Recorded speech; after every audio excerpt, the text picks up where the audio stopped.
Manuel Moisés Rivas Mañacasa, ante ambos catedráticos de la Universidad de San Martín de Porres y Francisco Villarreal en Perú. Entonces le damos una cordial bienvenida para que ella se dirija a todas las personas que se han dado cita en esta sala.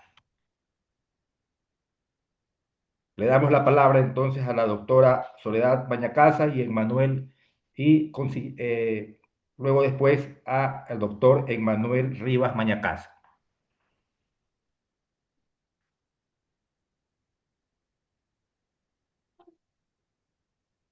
Gracias, doctor Héctor Contreras. A usted, querida Muchas doctora, gracias. el escenario es suyo, Ok, lo escuchamos.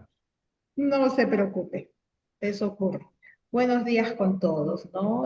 Yo estoy muy orgullosa, en verdad, de ser partícipe de esta Convención Internacional, ¿no?, de Derechos Sociales.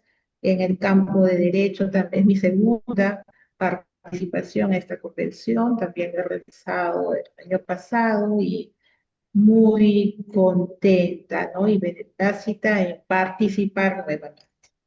Ok, nuestro tema de investigación es acerca de la flagrancia delictiva en la incidencia de delitos por adolescentes en Lima 2025. Nosotros sabemos que dentro de nuestro país, ¿no?, Perú, es imprescindible actualmente examinar la legislación peruana porque ha incrementado, ¿no?, vorazmente el hecho de la inseguridad, las extorsiones, el robo agravado, tanto en adolescentes. Esto ha hecho de que nuestro país decrete, por ejemplo, el día de ayer, ha decretado nuestro presidente interino una nueva ley, la ley 32468 contra el sicariato, que será castigado hasta con cadena perpetua, ¿no? Y también el robo agravado, todo lo que es, pues, definitivamente crímenes de alto eh, incremento que daña mucho a nuestra ciudadanía. Esta ley vigente autoriza definitivamente la detención sin mandato judicial en situaciones de flagrancia.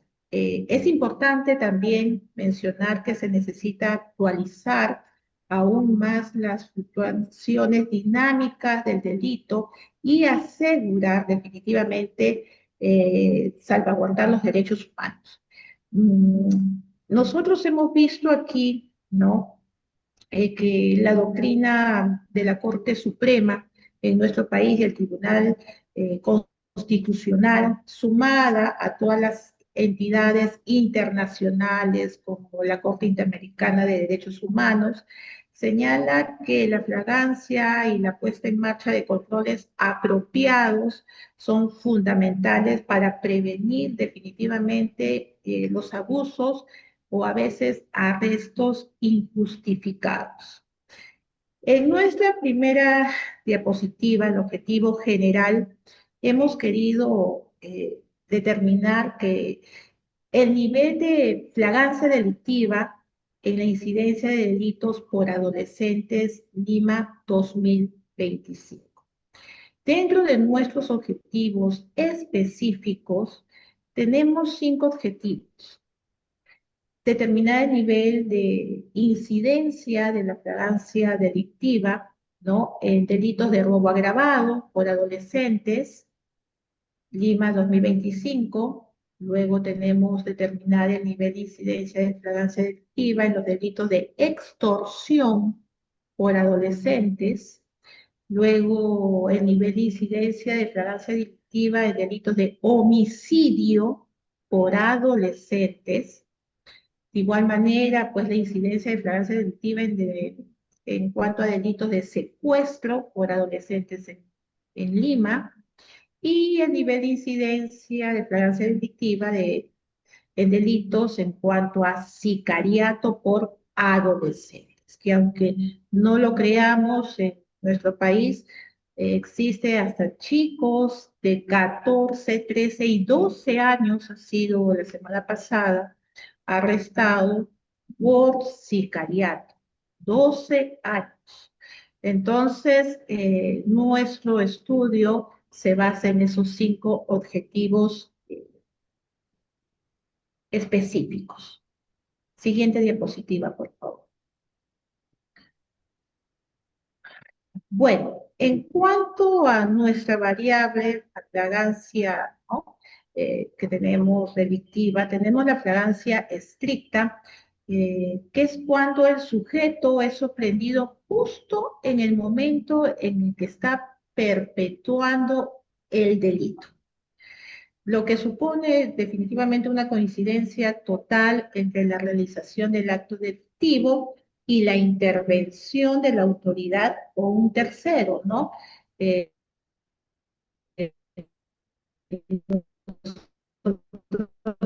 Tenemos que, de acuerdo a nuestro penal de nuestro país, este tipo de delito exige la presencia directa del autor en el lugar del crimen, proporcionando pues así evidencias claras e incuestionables de su implicación, ¿no? Esta definición, ¿no?, de flagrancia estricta se ve fortalecida por nuestro Tribunal Constitucional peruano al requerir pues 2 requisitos fundamentales, ¿no? La inmediatez temporal en cuanto al delito está sucediendo en ese instante o haya sucedido instantes antes, y la inmediatez personal es cuando se le encontró al autor en el lugar del hecho y sea reconocido con certeza, ¿no? Siguiente diapositiva, por favor.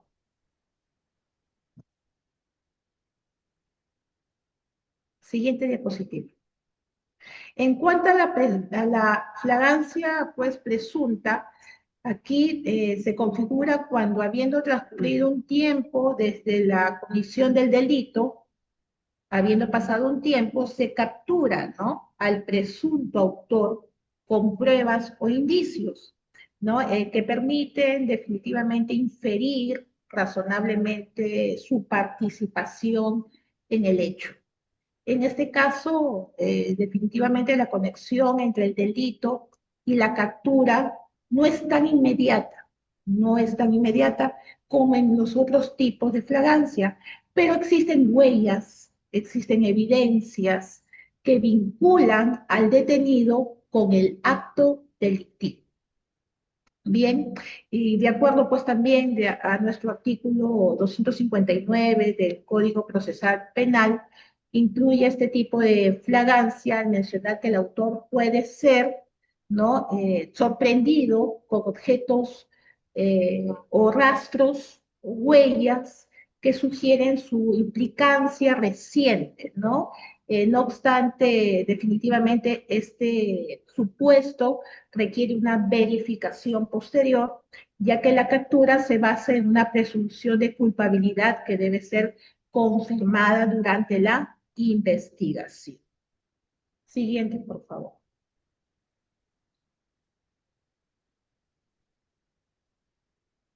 En cuanto tenemos aquí, ¿no?, el robo agravado. ¿Por qué mencionamos el robo agravado? Vamos a ver, acorde a los resultados, es el que ha tenido mayor incidencia, ¿no?, dentro de la flagrancia de los adolescentes delictivos. Y el robo agravado ocurre cuando una persona pues comete un robo acompañada de una o más personas o utilizando un arma ofensiva. Estos delitos son graves y peligrosos, todos sabemos, ya que generan un impacto significativo en las víctimas, tanto emocional como psicológicamente, ¿no? Por ejemplo, se destaca que en las empresas, aquí pues en Perú, especialmente aquellas que manejan grandes cantidades de dinero, son pues blancos comunes de estos delitos. Por ejemplo, el día de el día domingo, aquí, ¿no? Asaltaron a un niño de 9 años. Justo pasaba Serenazgo, la policía, y capturaron. ¿Y quiénes eran los que robaban? Eran otros adolescentes, ¿no? adolescentes que robaban a niños, ¿no? En plena vía pública. A un niño de 9 años que estaba con su hermano de 7. Y eran los adolescentes o delictivos, ¿no? Eran definitivamente también, se podría decir, otros niños de 14 y 15 años. Siguiente, por favor. Eh, Aparte de eso, también quería mencionar que dentro de nosotros existe acá en Perú las diferencias claves, por ejemplo, todo país, entre, ¿no? Con los adultos, ¿no? Con los adultos, entre los niños y los adultos. Por ejemplo, aquí la edad, mientras que un adulto es penalmente responsable, ¿no? A partir de los 18 años, un día un adolescente infractor es de 14 años, ¿no? Hasta los 18. La inimputabilidad, por ejemplo, para niños, ¿a qué se refiere? En Perú, un niño menor de 14 años es considerado inimputable y por tanto no puede ser procesado por una infracción penal. Pero están tratando de sacar una ley que absuelva eso, ¿no? Porque las personas que preparan a estos adolescentes infractores definitivamente se basan de que es como son niños y no es un delito, sino es una infracción, ¿ok? Lo que cometen estos adolescentes, el gobierno de Perú está viendo la manera de cambiar, ¿no? Esta ley y hacer de que ellos, de a partir de los 15 o 14, también tengan raciocinio y también se les vea como un delito, ¿no? Un delito y ya no una infracción.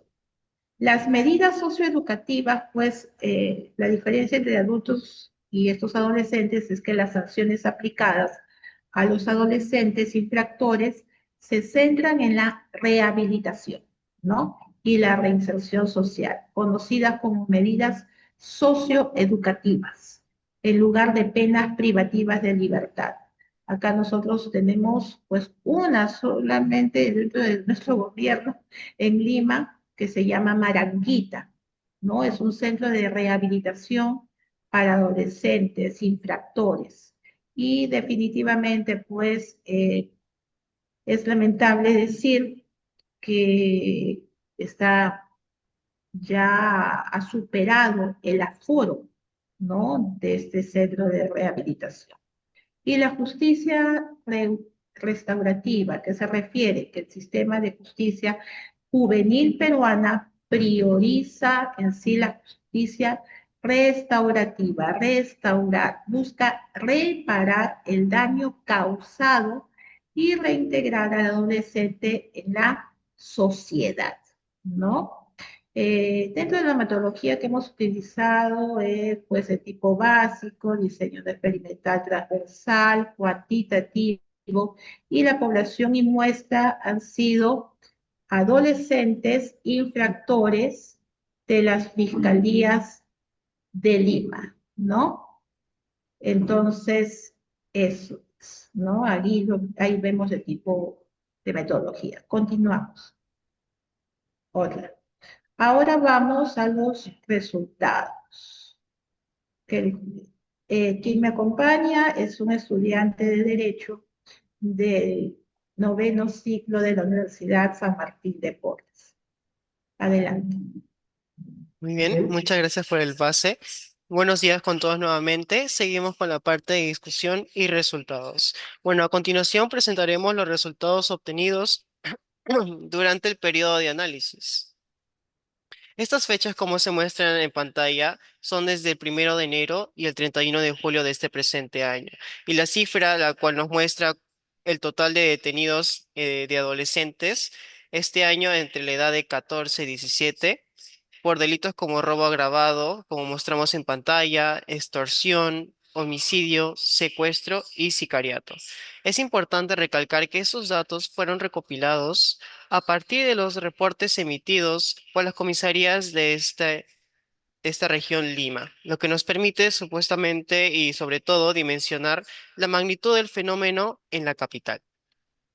Bien, como podemos ver en pantalla, aquí está la cantidad de adolescentes detenidos en fragancia entre el 1 de enero y el 31 de julio de este presente año, en el cual es 3.416. Seguimos, por favor. Seguimos con el distrito de Lima Centro. ¿Qué nos quiere decir esto? Vamos a hablar sobre la distribución geográfica. Observamos que dentro de Lima Centro concentra la mayor cantidad de adolescentes detenidos en fragancia a nivel nacional. Durante los primeros 7 meses de este presente año, se registraron 470 intervenciones a menores en este distrito fiscal, así como podemos ver en pantalla, 470 intervenciones.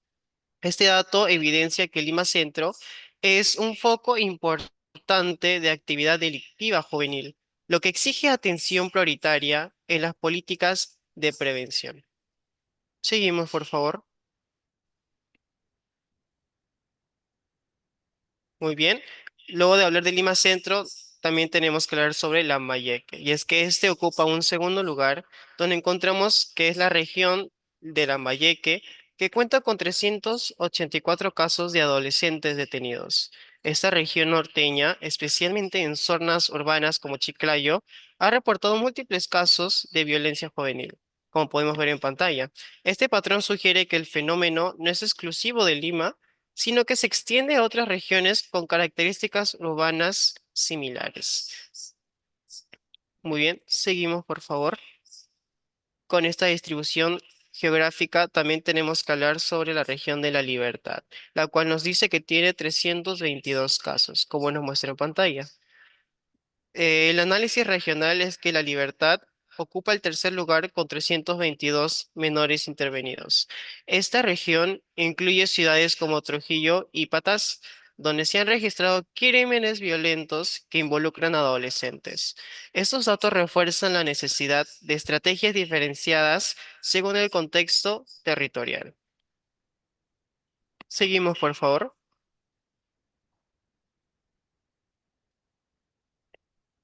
Vamos a hablar también sobre Lima Este.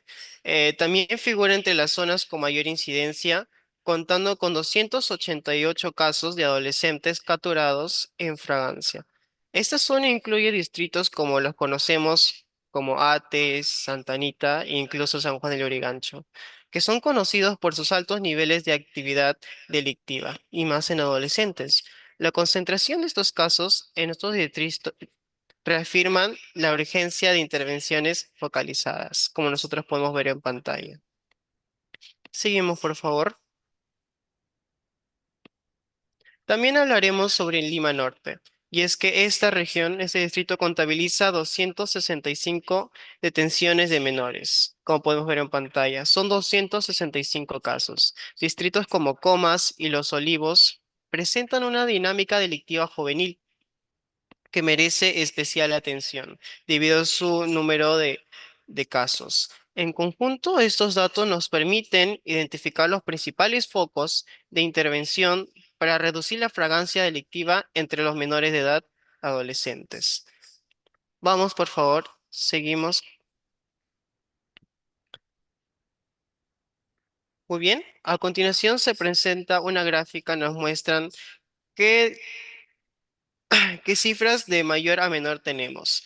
Como comenzamos mencionando, Lima Centro es el que alberga mayores casos del tema tratado.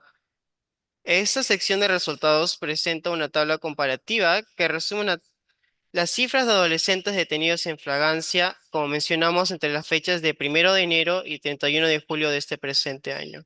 Como podemos observar, Lima Centro es el que encabeza esta lista con 470 casos. Se le sigue Lambayeque con 384 casos, La Libertad con 322 casos y así terminando hasta Callao. Bueno, creo que hubo un problema, pero más que todo, resumiendo que este panorama nos permite identificar los territorios más afectados y orientar las estrategias de intervención con base en evidencia cuantitativa. Ujú. Hasta aquí la intervención de el compañero que se ha prestado a dirigirse al Congreso. Bueno, ¿alguna pregunta por parte de las personas que forman parte de este foro? Todavía no hemos terminado, se salió, A ver, le escuchamos, mil disculpas. Sí, le escuchamos, querida doctora. todavía nos falta un poco. Estamos también con el tiempo un poco ajustados. 11:10 terminamos ya con su Sí, ponencia. falta Entonces, lo de ahí continuamos último. brevemente A para ver, las preguntas. Gracias. A ver, continúe, querida doctora. sí, sí. Ahí está. Ujú.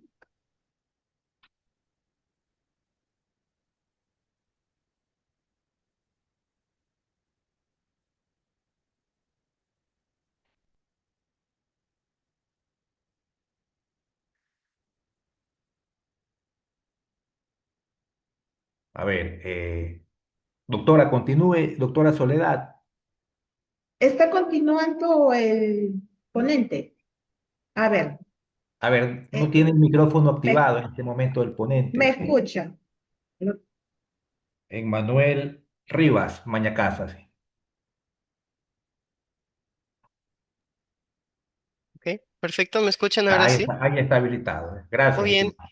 gracias. Seguimos con la gráfica de delitos con mayor incidencia en detenciones de adolescentes en fragancia. Y como mencionamos, las fechas de 1 de enero al 30 de abril.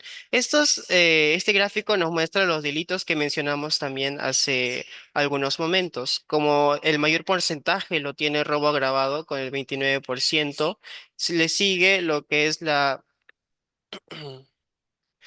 extorsión con 3,71%, lo que es el homicidio con 3,12%, el secuestro con 2,30% y por último el 2,14%. Esto en total sumaría el 16,534%.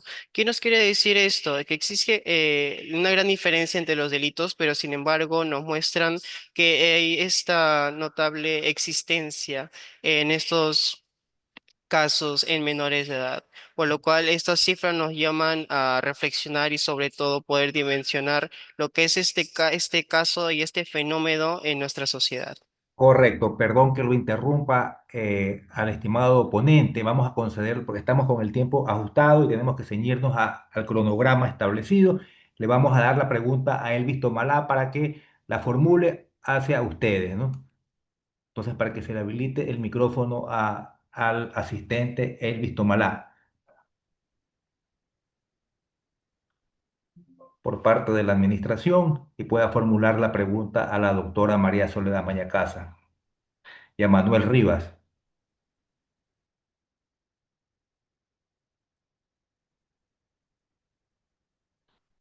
No se le habilita el micrófono al estudiante Elvis Tomalá. Que nos ayude, por favor, la administradora del chat. Hola, Sí, ¿me ya, escucha? ahí está. Sí, Eh, mu- doctor. Muy buenos días a todas las autoridades que han hecho posible este magno evento. Saludos, mi querida doctora María Soledad Mañacasa. Estaba escuchando el tema que usted está exponiendo, lo que es la flagrancia delictiva en la incidencia de los delitos por adolescentes. Me llamó mucho la atención al inicio de su ponencia que indica que en su país tienen recientemente, el día de ayer, una nueva ley 32468 que es severa, que va para lo que es el sicariato y hasta con una pena de hasta cadena perpetua.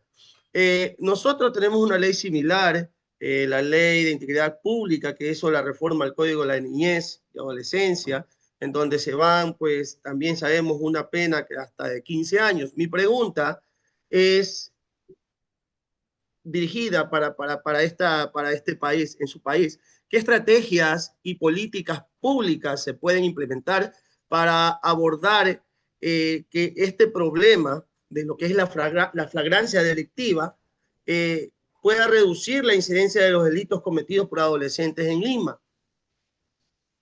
Gracias, doctor, por la pregunta. Justo dentro de las políticas educativas que está plasmando nuestro presidente interino recién, justo acompañada de esta ley, ha dado unas propuestas, ¿no? Uno, desde la educación, desea que eh, los adolescentes tengan un servicio militar obligatorio, sí o sí, y no, definitivamente no se elimine a ningún adolescente que no cumpla esto. ¿Por qué? Justo algo que decía la doctora anterior, ¿no? Que estaba adolescente que tiene su mente ocupada, es adolescente que definitivamente va a poder caminar muy bien en la sociedad. También, bueno, no sé, pero nuestro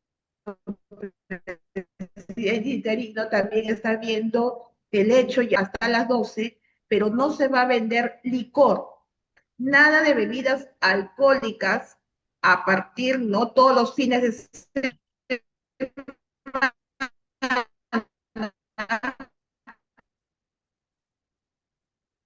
Un y problema. bueno, de luz está mencionando ahora exactamente porque es verdad, el licor afecta la vida del adolescente, definitivamente. Adolescente que está en licor, definitivo que va a querer robar para poder Sí, obtener ese vicio, porque ningún padre no va a querer darle dinero al hijo sabiendo de que si está en malos pasos o sí, para que compre licor.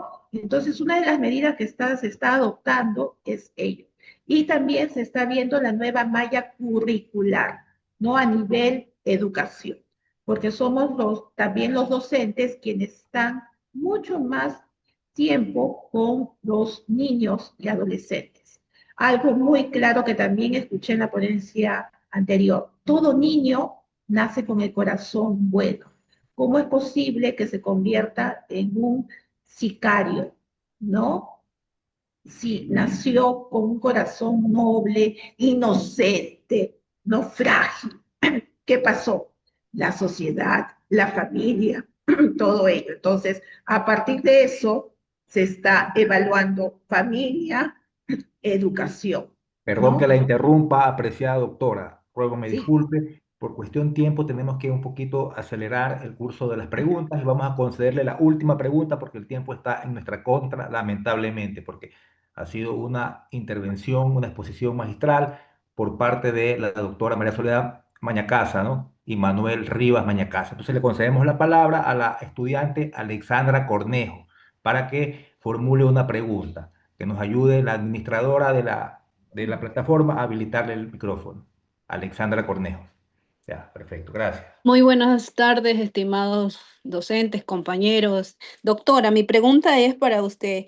¿Usted en qué tiempo más o menos pensaría que esta ley ya haga efecto para que dejen de reclutar a los jóvenes? Nos hablaba de una estadística cuantitativa, más o menos según su estudio en su país. ¿En qué tiempo se haría ya, de aquí un año, 2 años, en qué tiempo podríamos ver ya los efectos? Gracias. Dios. Muchas gracias, doctora. Dios quiera que pueda darse en un año, ¿no? Un avance, porque no va a ser total, definitivamente, porque nuestro país, y es triste mencionarlo, no solamente está habiendo esta parte de adolescentes delictivos a nivel peruano. También nosotros hemos acogido a muchos hermanos extranjeros, esa es la verdad. Pero estos, nuestros hermanos extranjeros, pues también están cometiendo estos actos delictivos. Entonces, ahí hay que trabajar muchísimo, bien, sí, con nuestra parte, Perú, país, pero también con las embajadas, que también de dichos, ¿no? Hermanos extranjeros que están habitando en nuestro país, porque es todo ello, ¿no? Escuchamos de que quienes cometen los actos delictivos, se podría decir 50-50, son peruanos y extranjeros. adolescentes, ¿no? Entonces, eso es penoso. Por eso, en un año y medio, pienso que podría verse resultados al 40%, tampoco decimos al 100%, pero vamos avanzando. A lo que es ahora nadie puede salir porque definitivamente hasta por decirlo así, 5 soles, para que me entiendan, por $2 matan a las personas, ¿no? Si no me das $2 que necesito, te mato. Y salen ahí, ¿no? Entonces, por eso es algo que se está trabajando. Muchísimas gracias por la magnífica intervención de los ponentes de esta conferencia magistral por parte de la doctora María Soledad Mañacasa, Manuel Rivas Mañacasa, acerca de, de los índices de criminalidad en la República Hermana del Perú, adolescentes infractores, qué es lo que está haciendo la legislación peruana referente a las políticas, a la reforma de los cuerpos normativos y el gobierno en inclusión de políticas públicas para tratar de que los menores, sobre todo adolescentes, niños, puedan estar recreados en la cultura, el deporte, en la educación, sobre todo. Siempre le digo a mis estudiantes que la educación salva, es el despertar de los pueblos, ¿no? Nos libera de las cadenas y de todos los conflictos, los males sociales. Un fuerte abrazo a María Soledad, una extraordinaria exposición, a Manuel Rivas Mañacasa también, y un abrazo enorme desde acá, desde Ecuador. Espero no sea la primera y última vez, estoy segurísimo que no. Y bueno, vamos a continuar con nuestro Muchas programa. gracias, muchas gracias. A usted, querida doctora, un fuerte abrazo a la distancia, ¿no? Entonces, vamos a continuar con nuestro programa expositivo, académico, magistral, que ha sido agendado, ¿no? Y vamos a recibir la ponencia del expositor, doctor magíster José Luis Vázquez Fuentes. Él va a intervenir y a hablar el tema acerca,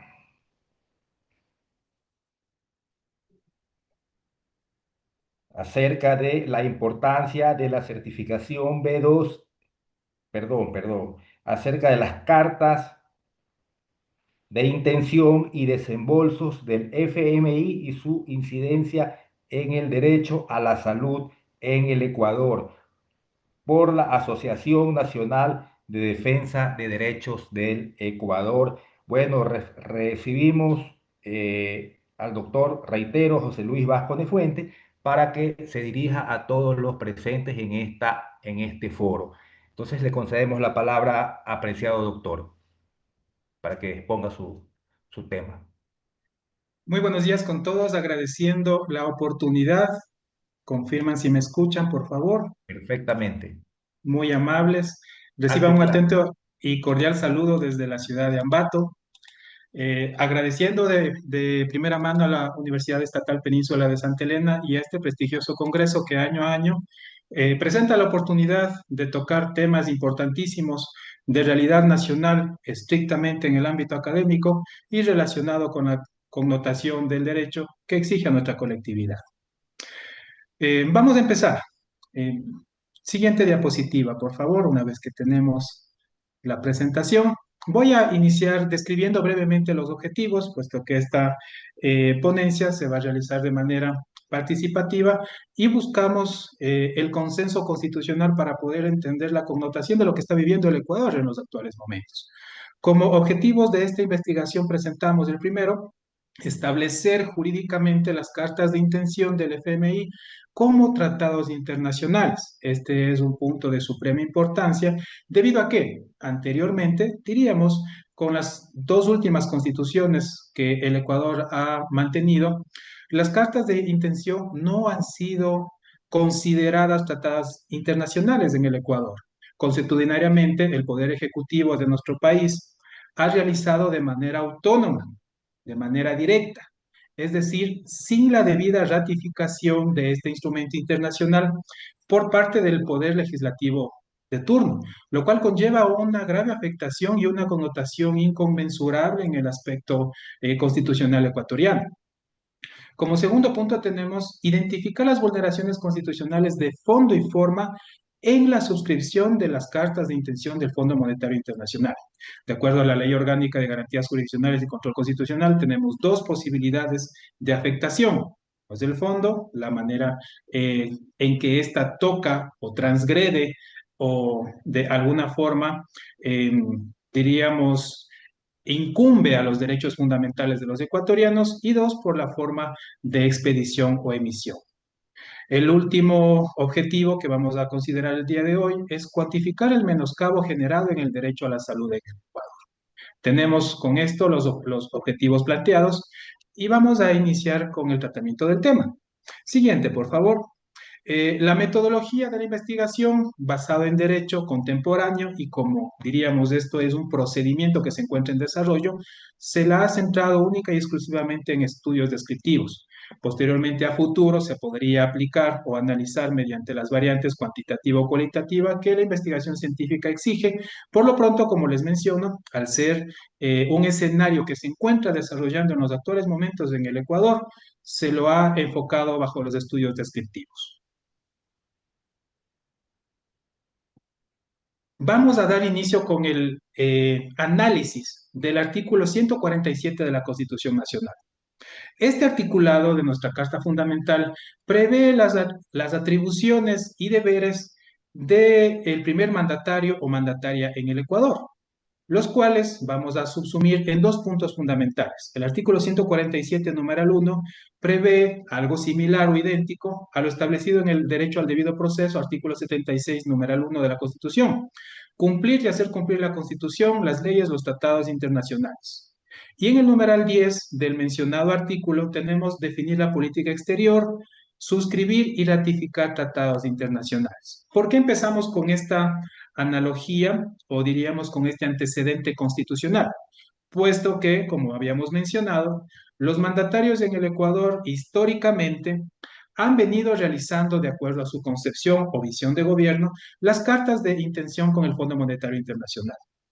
Pero estas han sido realizadas, no olvidarse, que cuando un ejecutivo, un poder ejecutivo de un estado, no solo el Ecuador, puede ser de cualquier estado a nivel mundial, realiza una suscripción de este tipo de documentos internacionales, nada más y nada menos es que hipoteca o pone, diríamos, en riesgo, si lo queremos ver así, la independencia económica y soberanía de un país y de toda su población. Por tal motivo, lógicamente, debe ser considerado, y es en estricto derecho, en apego en estricto derecho, un tratado internacional, una carta de intención y más aún un crédito concedido por el Fondo Monetario Internacional. ¿En dónde subyace, diríamos, la confusión? En que un tratado internacional clásico se lo realiza entre dos naciones, dos estados, dos gobiernos, dos representantes o dos personalidades homólogas de la presidencia de la República independientemente.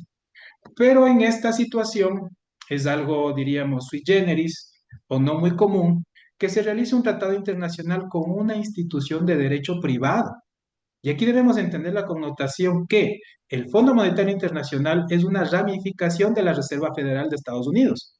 Y la Reserva Federal de Estados Unidos no se constituye una institución pública, no es reserva ni es federal, es simplemente un conglomerado de bancos privados que monopolizan la emisión del dólar en Estados Unidos. De ahí subyace ese instrumento que lo conocemos como un organismo multilateral o internacional de crédito, que lastimosamente en los actuales momentos nos encuentra, diríamos, extendiendo los servicios, pero colocándonos condiciones muy contrarias a la Constitución. Siguiente, por favor.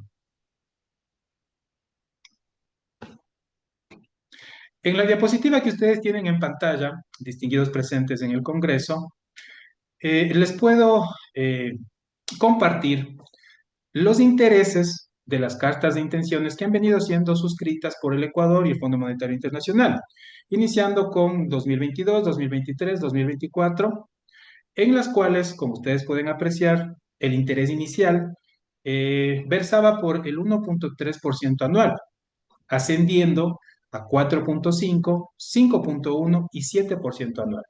Este es un punto muy importante a tener en consideración porque se ha hablado mucho de que el Fondo Monetario Internacional realiza, diríamos, labor social de contingencia con sus créditos, lo cual se encuentra demostrado que no es así. Tenemos naciones de distintas índoles que históricamente han realizado créditos al Ecuador con tasas que no han superado el 3% y que basados en la ley de oferta y la demanda, en el costo y beneficio, no representaría un punto a favor para la suscripción de estas cartas de intención. Y más aún tomando en consideración que los condicionantes o los requisitos, si lo queremos llamar así, que el Fondo Monetario Internacional obliga al Estado ecuatoriano a cumplir para los siguientes desembolsos, los cuales que ustedes pueden comprobar en pantalla, sus créditos van siempre en ascenso en proporcionalidad al porcentaje cobrado, resulta contrario al artículo 14 de la Constitución, que es el derecho al buen vivir, un precepto constitucional multidimensional que la Constitución ecuatoriana por los actuales momentos es la única que contempla tal derecho para sus ciudadanos a nivel mundial. Continuemos. Tenemos la siguiente diapositiva, por favor.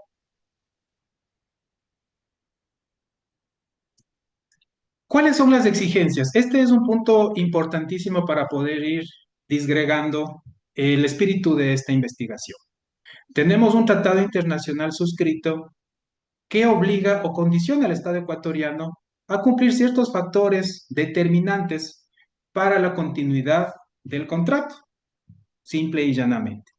Entre los principales tenemos en los últimos tiempos, que ha sido muy controversial en la sociedad ecuatoriana, es la eliminación del denominado subsidio a los combustibles. Y este es un punto de inflexión de mucha realidad nacional que merece ser abordado muy superficialmente en este día, en honor al tiempo, pero debemos entender que para poder analizar y comprender la connotación del subsidio a los combustibles, debemos partir por el precio de producción de los derivados en el Ecuador y diríamos en la región. Solamente para una concepción y analogía, el precio de producción del diésel bordea el 1,3 dólares. La situación se evidencia, puesto que en países europeos o de otros continentes, en donde la situación económica es mucho mejor, muy superior a la ecuatoriana, los valores de venta bordean los 4 dólares. Es decir, que acá, para la concepción ecuatoriana, se está subsidiando la diferencia del valor, lo cual no es correcto. Y también debemos entender que el Estado ecuatoriano no entrega ningún tipo de recurso para que ese precio se mantenga, simplemente regula. La situación deriva en que el Fondo Monetario Internacional generalmente realiza lobbies con las transnacionales petroleras norteamericanas, las cuales dentro del paquete crediticio exigen este tipo de medidas a los estados que han caído en sus operaciones crediticias para que se pueda redondear el negocio multinacional del petróleo. Es decir, la situación del subsidio actualmente en el Ecuador deriva de que el Estado ecuatoriano no quiere regular. Es decir, que los importadores extranjeros o privados de las multinacionales puedan cobrar el valor que se está cobrando en Europa, simple y llanamente. Esta es una de las medidas o exigencias que el Fondo Monetario Internacional ha solicitado al Ecuador y que lastimosamente en las últimas semanas el Estado ecuatoriano ha dado cumplimiento, violentando completamente la estabilidad económica del país y generando un estado de grave conmoción interna, porque es conocido las manifestaciones a nivel nacional de la población ecuatoriana que, amparadas en el artículo 98 de la Constitución, se encuentran resistiendo y reclamando estas medidas. ¿Cuál es otra de las exigencias no muy conocida como la de los subsidios a los combustibles o mal llamados subsidios a los combustibles? Es el manejo de la Reserva Monetaria Internacional del Ecuador. Para conocimiento de todos los presentes, el Estado ecuatoriano presenta reservas internacionales que, de acuerdo al Código Orgánico Monetario y Financiero, son resguardadas por el Banco Central del Ecuador. Se hablaba que para el año 2024 nuestras reservas bordeaban los 8.000 millones. Actualmente se indica que bordean los 5.300 millones de dólares.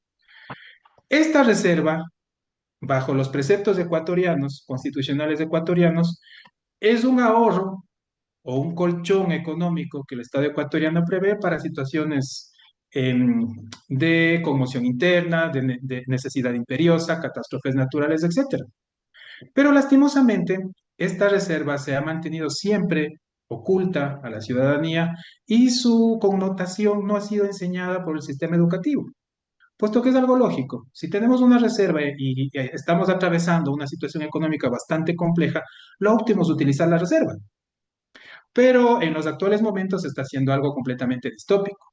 Se está incrementando la reserva y a la vez endeudándonos en el Fondo Monetario Internacional, pagando los intereses que pudimos apreciar en la diapositiva anterior, realizando un desfase completamente y una desestabilización de la balanza comercial del Estado ecuatoriano.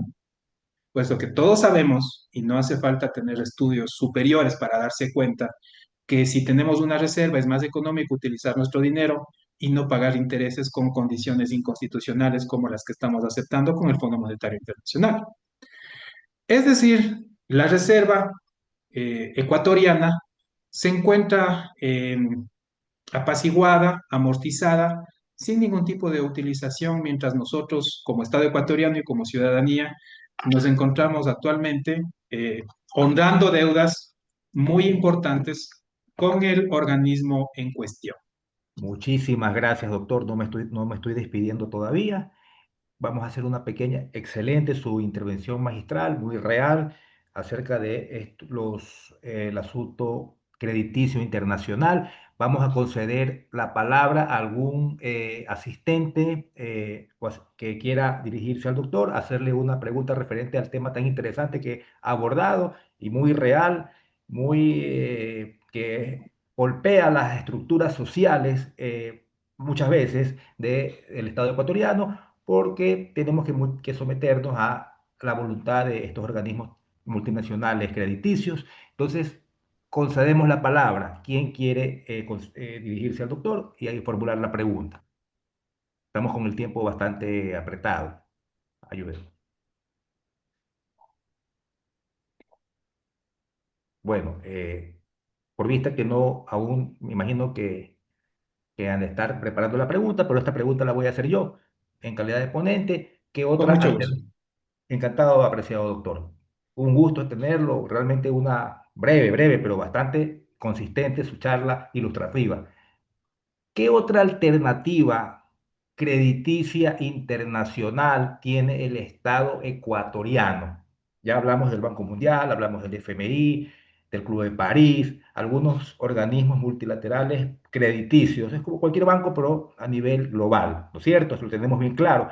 Que también, como cualquier banco, nos impone condiciones. Así cuando vamos al Banco del Pacífico, nos pone que tengamos un bien hipotecado para ser, en el caso de incumplir.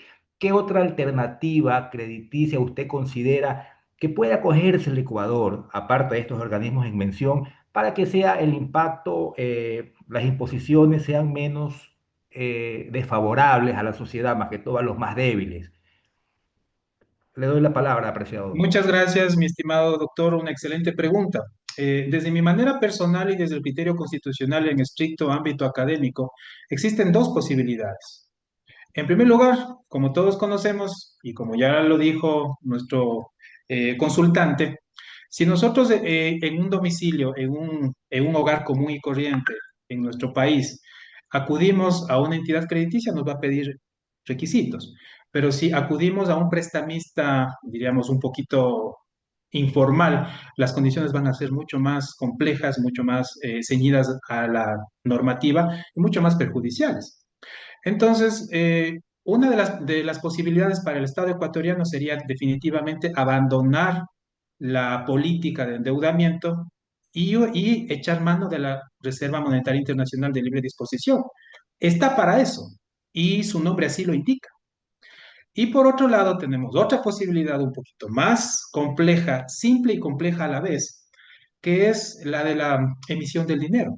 Recordemos brevemente que nuestra Constitución ecuatoriana del 2008 no establece en ningún articulado y la definición o regulación sobre el dinero.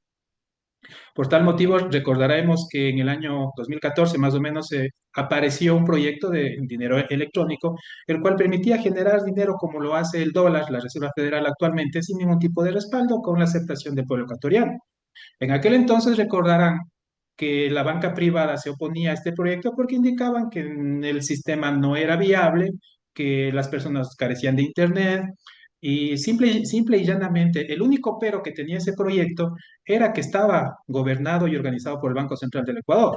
Actualmente, fijémonos, más del 80 o 90% de las personas ya utilizan ese sistema de pago electrónico, billetera electrónica y dinero electrónico, pero con la grave o con la diferencia inconmensurable de que anteriormente lo gobernaba el Banco Central del Ecuador, ahora la banca privada.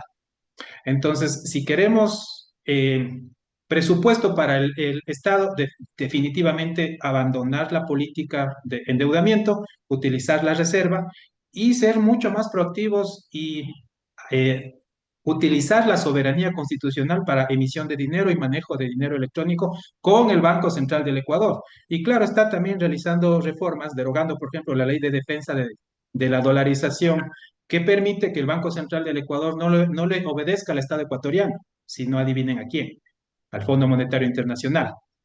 Como ven, existen posibilidades, pero el conocimiento es importante para que se pueda sacar adelante al país y no seguir con las viejas prácticas que nos hunden más en la penuria y en la miseria. Muchísimas gracias, querido doctor. Muy clara, muy concisa su explicación. Le concedemos la palabra al asistente Ronnie Arellano para que formule una pregunta al expositor. Adelante, Ronnie, para que le habiliten el micrófono, por favor, la administradora del chat, de la plataforma, para que pueda dirigirse el estudiante al expositor. Por favor. Muy buenos días, abogado Héctor Contreras, doctor José Luis Bajones. Buenos días. Tengo una pregunta que está aquí me da vuelta en la cabeza. ¿Cómo puede un gobierno, o sea, el gobierno ecuatoriano, evitar los préstamos internacionales y usar los fondos de reserva del país para financiar para sus proyectos? La pregunta sería, ¿cómo sería, o cómo se puede ejecutar eso jurídicamente? ¿Entiendo Claro, sí, bien? correcto. Simple y llanamente voluntad política. Simple y llanamente. Precisamente como les había indicado, la Reserva Monetaria Internacional de Libre Disponibilidad es un tema tabú en la economía nacional. Y precisamente por eso, porque recordaremos que anterior a la Constitución del 98, teníamos unos fondos adicionales a esta reserva que eran precisamente para contingencia. Habían dos o tres fondos adicionales paralelos con una cantidad de recursos acumulados ingente. Pero resulta que se los tenía ahí, acumulados, acumulados, acumulados, para cuando la situación así lo amerite. Y esa situación siempre estuvo presente, pero nunca existió la voluntad política para poderlo utilizar. Porque si nosotros utilizamos eso, ya no seríamos dependientes del Fondo Monetario Internacional y de ningún Estado o ningún organismo multilateral. Recording in progress. Es así de simple. Por tal Claro, motivo, claro, eh, o sea, en la actualidad sí existe esos fondos, porque claro que supuestamente sí. Les comentaba que, bueno, existe otro tema tabú también, la cuantificación. Como les había mencionado, hasta el año pasado se cuantificaban en más de 8.000 millones de dólares, ahora se habla de 5.300 millones de dólares. Al final del día tenemos ese monto o esos recursos que pueden nivelar al Estado ecuatoriano para siempre y dejar saldado todas las deudas históricas, incluso la del Instituto Ecuatoriano de Seguridad Social, y no depender nunca más de un organismo multilateral como el Fondo Monetario Internacional. La pregunta es Bueno, simple. ¿Qué haríamos todos y cada uno de ustedes en el caso de manejar el Estado ecuatoriano? No o les sea, voy a decir qué hacer. o sea, tenemos la cura, pero no sí. la...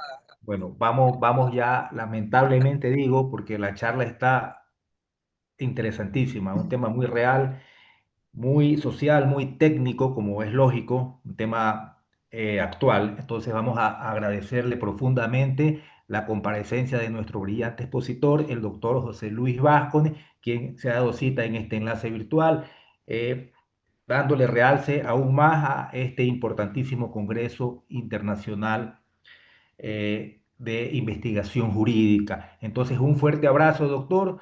y esperamos tenerlo en otra ocasión para escuchar su brillante intervención. Muchas gracias con todos, un gusto como siempre y espero poder seguir acompañándoles en los temas de trascendencia constitucional desde el ámbito académico. Muy amables, muchas gracias. Muchísimas